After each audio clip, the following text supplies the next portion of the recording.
It's been over 20 years since the last Power Rangers fighting game graced our presence. Can Battle for the Grid break Rita's gaming curse? Find out in today's exciting review of Power Rangers Battle for the Grid.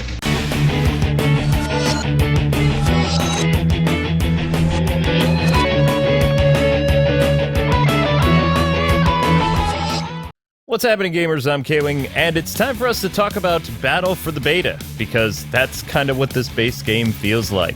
A bare-bones Power Rangers appetizer that leaves me hungry for the main course, which will leave me starving for months. Now, don't get me wrong, this Power Rangers game is a blast to play, but seeing the same 9 characters and 4 stages over and over again gets so tiresome, even for a hardcore fan of the franchise like myself. Seriously, I mean, 9 characters in itself isn't really bad for a fighting game. Street Fighter 2 got away with it when they released only 8 characters, but later on they improved that by adding more characters into its roster for later installments. But this is a 3-on-3 fighting game that's supposed to be celebrating 25 years of Power Rangers history, and seeing the same heroes every battle just makes you lose interest wicked fast. That isn't to say the gameplay isn't tight though, I mean, it is, and the balancing was done by Marvel vs. Capcom pros like Justin Wong, which makes for a really stellar fighting game experience. And I have been waiting 2 decades, has it been 2 decades? Yeah, pretty close to that, for another console Power Rangers fighting game. And in terms of gameplay, Battle for the Grid delivers and then some. This is just an insanely good fighter to play with your friend. It is a blast. Enway has also made it accessible for players of all ages and skills, and fans will love playing as their favorite Rangers, eventually. Probably. Soon? Who knows? And pros have already transformed the combos into something truly special for this game. Combat is actually very similar to Marvel vs. Capcom and Dragon Ball FighterZ if you've played those. You have your main attacks, grabs, and then various super moves, which fill up in the meter on the bottom of the screen. At any time during the game, you can call one of your team members to help even the odds, so to speak, such as using one or both assists at the same time to deliver some serious payback. Or you can switch to them mid-combo and continue the fight using that Ranger that you summoned. You'll be amazed how clever the fight mechanics really are. But this is where Power Rangers stands on its own 2 legs, and that's thanks to the mighty Megazords, which players can call upon after losing one of their team members in battle. Megazords, let me tell you this, they can really change the tide of the fight when your back is up against the wall, and makes for some really crazy matches once they're in the fray. Just so you know, only one player can summon a Zord at a time, and they last for about 30 seconds or so, delivering some massive damage to your opponent. Zords have 3 main attacks: stomps, punches, and heavy specials. While I'm still hoping for Megazord battles like we saw in Legacy Wars, I think eventually it could happen, but for the time being, it is pretty epic to initiate the Megazord sequence. Oh yeah! Another plus that this game has going for it are definitely the visuals. Like with Legacy Wars, Enway shows that they care and they love these characters by being show accurate, and the models just look absolutely fantastic and authentic, which a lot of Power Ranger games that I've played over the past 20 plus years haven't always been very good with that. The Super Nintendo Power Rangers game was just a reskin of the Tyrannosaurus Ranger over and over again, with just a different color, even on the N64 with Lightspeed Rescue. So, Enway, good job doing your homework. I really love that about you guys. So, every detail, even the minuscule ones, they were able to get correct. Example, while Jason is rocking the Dragon Shield, he has 2 holsters. One for his Power Blaster, which is white, and one that is black that holds Tommy's Dragon Dagger, just like in the show when Jason would summon the Dragon Shield. But let's keep this train rolling, shall we? When you play as Super Beatdown Tommy in the game, he looks just as he did in Bat and Son's, web series. Plus, the Sword of Darkness is longer than the Dragon Dagger, and it will actually connect to opponents, whereas when you're playing as regular Tommy, the dagger is smaller, so you have less of a range to hit. So that's something to consider if you're going to play as Tommy and you have the exclusive V2 skin. For comics-only characters like Mastodon Sentry, the developer breathes 3D life into what was once just a comic-only character, and that's really awesome to see. So that's stuff about the game I really like. Online play isn't too bad for release, but for the time being, it only offers 2 modes. Ranked battles and casual matches. That's it. Though playing online doesn't match you up with people of your skill levels, so take that L in stride, because you're going to see some pretty amazing fights from some pro players. I know that a friend match is still in development, and knowing all the stuff that's coming gets me very excited for what the final game is going to be like. Hence why I call this Battle for the Beta, because it kind of feels like a beta game. Let me tell you this, not being able to play with friends at launch kinda sucks, and as of right now, I don't know if there's gonna be a friend option until probably at the start of the summer. I will say this though, the crossplay feature works really well, considering most of the people that I fought against were Xbox players who had the game a day or so before, because their codes actually worked, and a lot of Switch people that had the collector's edition and some other stuff, well, not so much. I'm one of the lucky ones that got their game to work, as well as the Green Ranger skin. But I know that Enway is working tirelessly to get this up and running for people that pre-ordered through their website. If you're just buying the game off, say, the Switch or the Xbox, you're not going to have any problems. But back to the online stuff, I really didn't run into a lot of lag while being brutalized by nutso combos, which destroyed me faster than Tommy's green candle could melt. Arcade mode is what you've come to expect from fighting games in general. You choose one of the 9 characters and duke it out against 7 stages.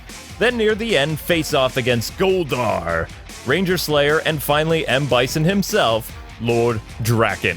Once you get used to the difficulty, it's kind of a breeze to beat Draken with any character.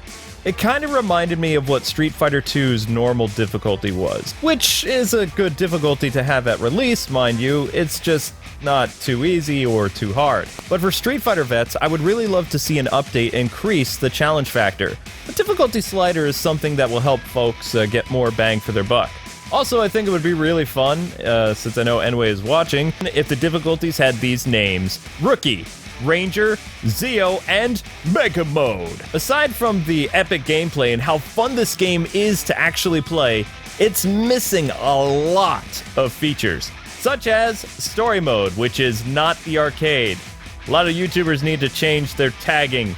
This is not Story Mode. Story Mode is being written by the Boom Studios guys and will follow a variant of the Shattered Grid arc, where, just to give you a brief synopsis, Evil Tommy invaded the Ranger multiverse and went crazy, killing all other Tommies in known existence. Then stole powers from other Rangers through time and space and all over the universe, planning to conquer the Morphing Grid. So it's a pretty epic storyline, leading Jason, the OG Rangers, to summon Rangers from the future to combat this terrifying threat, one of their own going bad. I mean, that's a great story. But as of right now, and probably into the summer, the story mode is not available. Music and sound in this game is pretty average and forgettable, not gonna lie. For a Power Rangers fighting game, you need to have something with a bit more morphin' beats, you know? Which Ranger games of yesteryear understood this. That's the one thing I never really liked about Legacy Wars, and it rears its ugly head once again for Battle for the Grid. I mean, soft rock just does not do the Rangers justice. When they were beating up putties, they had like awesome guitar licks and really cool music. It would also be nice to get some voice acting for this game too, and port Draken's evil laugh from Legacy Wars, because he sounds more menacing than he does in Battle for the Grid. Kinda sounds like an old man who's like kinda having like a cough laugh. You know, it's just kind of embarrassing. It's not menacing, like, that's good. So while I praise the character models over and over again, the overall look for this game is meh. I can't really ignore, too, the various glitches that have been happening while I've played the game, such as the vanishing Sword of Darkness for whenever Tommy wins, and also, once in a while, even the victory screens vanishing completely. Especially on the Switch, and a lot of people have been telling me they've had glitches happen online when playing people where characters have vanished, and just all kinds of bugs that, needs to be addressed. The stages also don't get a pass in this game either. They look just too bland. It's nice to see some hints of future shows that will be coming into the game, but levels like the Power Chamber are just kind of like, yeep. I think bringing over the Juice Bar probably would have worked better in this game's favor at release, since fans probably would have been more forgiving for the washed out colors and putting on their nostalgia glasses. Also, Ernie's Juice Bar is, like, lit. The skins in this game are also very few and far between, and you could say pretty lacking at release. It was rumored to do the Injustice approach and reskin main roster Rangers. That way people could feel like there's more Power Rangers in this game, and I think fans would be pretty thrilled by that. But as of yet, I don't know if Hasbro, the new owner of Power Rangers, is going to allow this to happen sometime this year, or if it just got scrapped altogether, which I hope not, because it was actually a great idea, and I'm sure a lot of fans would enjoy that. Unfortunately, I could go on and on about the issues that this $20 game has, but at the end of the day, it's just a $20 game. Because the gameplay is so well done and fun that this game can still become more phenomenal in the future. It's true that fans, just so you know, are the most critical of the lot, because we expect the most from the brands that we love, and we know that a talented developer like Enway is more than capable of mending this stuff and making it better. Personally, for me, being able to play as my favorite Ranger, Jason, was pretty awesome, and seeing him rocking the Dragon's Shield was just like heaven. It was so cool. And once Gold Ranger appears, oh, I'm done. I'll be set, because I can play this on my Switch on the go, and since it does technically have a offline mode and a local versus, if something ever happens to the online, I can still play the game and get a lot of enjoyment for it. For Enway's first console entry, this is not a bad game by any means. And over time, this could easily become the best Power Ranger game of all time, if it gets more characters representing the series' vast history that was promised, and more beloved heroes. No Lord Zed either in this game, or Time Force, or even the current shows. I mean, come on. Since this Power Rangers game is still being worked on, and I know that for a fact, I'm not going to give it a score just yet and reserve my final judgment until we get, say, 6 more characters, more stages, and some more modes. But I thought I would just share my thoughts with you guys on the latest Power Rangers game, because a lot of people are talking about it being Evo-worthy, and so many people are having a lot of fun that grew up with Power Rangers, and I don't really want to pull the rug out from under their feet just yet. But now I want to hear from all of you guys. What did you think about Power Rangers Battle for the Grid? Have you played it yet? And what did you think about it? Let me know in the comments section below. If you want to get back to action with more Power Rangers, check out my daily coverage of the arcade and versus mode on my second channel, Kwing's Let's Plays. Thanks so much for watching, guys and gals. If this review was helpful at all, or you love the Power Rangers, smash that like button and share this video with your friends, so more people can be informed about the latest Ranger fighting game. Have a great rest of your day, and until we meet again, gamers, God bless and happy gaming. May the power protect you.